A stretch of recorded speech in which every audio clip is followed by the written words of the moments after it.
Et c'est la raison pour laquelle les professeurs ne sont pas assez protégés.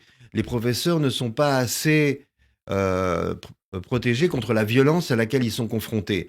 C'est la violence des élèves. Parce que il a fallu qu'un professeur se fasse égorger, deux professeurs après, parce qu'il y a Bernard après Paty. Donc, pour qu'on commence à prendre la mesure de la terreur qui règne. Et vous vous souvenez d'une chose, c'est que beaucoup ont oublié que le premier professeur à s'être fait assassiner, c'est le professeur Sandler en mars 2012 à Absolument. l'école Osaratora de Aux Toulouse. oratorat, Ça, on a absolument. oublié. Ça, Et sur le coup, c'était on une n'avait pas fait faute attention à énorme. ça. Ouais. Hein. Et l'oubli est une faute, de toute façon. Hein. Si on ne se souvient pas de nos tragédies, elles reviennent.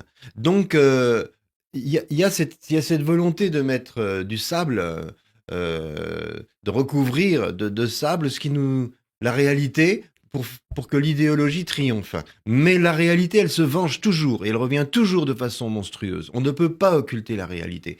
Or, on a occulté la réalité. Et c'est ça qui va pas. Et c'est ça qui est dangereux.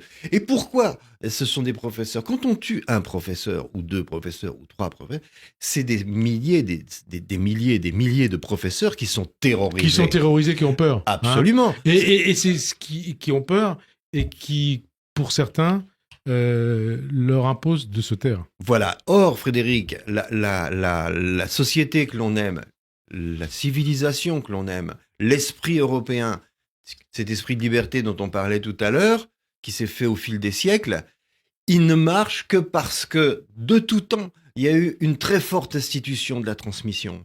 Et cette institution de la transmission, au XXe siècle, ça a été appelé l'éducation nationale en France. Et, cette éducation nationale, en Allemagne, en Italie, en Angleterre, tout ça, elle est en crise. Même là où les profs sont très bien payés, contrairement à ce qu'on dit en France, même là où ils sont très bien payés, on n'en trouve plus. Il y a une crise des vocations de la transmission, car la transmission est une vocation. Et pourquoi y a-t-il une crise de la vocation? Pas simplement pour des raisons économiques, c'est parce que l'autorité du savoir qui donne du sens au métier de professeur, l'autorité du savoir est contestée. Donc les gens qui sont capables d'être professeurs, ils préfèrent faire un autre métier où ils sont mieux payés et où ils ne sont pas menacés. Et où ils sont respectés. Et où ils sont respectés. Ils sont respectés. Le respect, c'est important. Hein. Oui, le respect de l'autorité du savoir. 2 et 2 font 4. Et le principe d'Archimède et la théorie de l'évolution et la Shoah. Alors, plusieurs enquêtes portant sur l'adhésion des élèves français à la laïcité indiquent que les élèves, et singulièrement les élèves d'origine musulmane, rejettent majoritairement la laïcité à la française. Qu'est-ce que ça dit de l'état de la France? Alors, je pense que ce dernier sondage qui montre par ailleurs que même la liberté d'expression, comme une nécessité, si vous voulez, n'est jugée être une nécessité que par un faible pourcentage de jeunes, plus faible que les adultes, c'est quoi? Tout le monde dit « Ah, c'est horrible ». Mais qu'est-ce que ça veut dire? Ça veut dire qu'on a pris l'habitude, c'est un pli, de déguiser la peur. Avec des chiffres encore plus terrifiants du côté des filles. Hein. Encore plus terrifiants du côté des filles. Chez les jeunes musulmans, ça se comprend puisqu'ils ont été éduqués pour contester ça. Ils ont été éduqués et là, on pourrait dire que c'est presque pas de leur faute parce que les jeunes gens d'origine arabe dans les années 70, ils pensaient pas ça. Hein. Je le sais parce que je les fréquentais partout où j'allais en France. Bon. Donc, il y a eu un vrai recul. Qu'est-ce qui fait que il y ait cette régression? Ça n'est pas une conviction chez un enfant de 13 ou 14 ans de dire que la liberté d'expression et le droit au blasphème, c'est pas nécessaire. Ça n'est pas une conviction. À cet âge-là, on n'a pas cette conviction-là. C'est une peur et c'est un confort.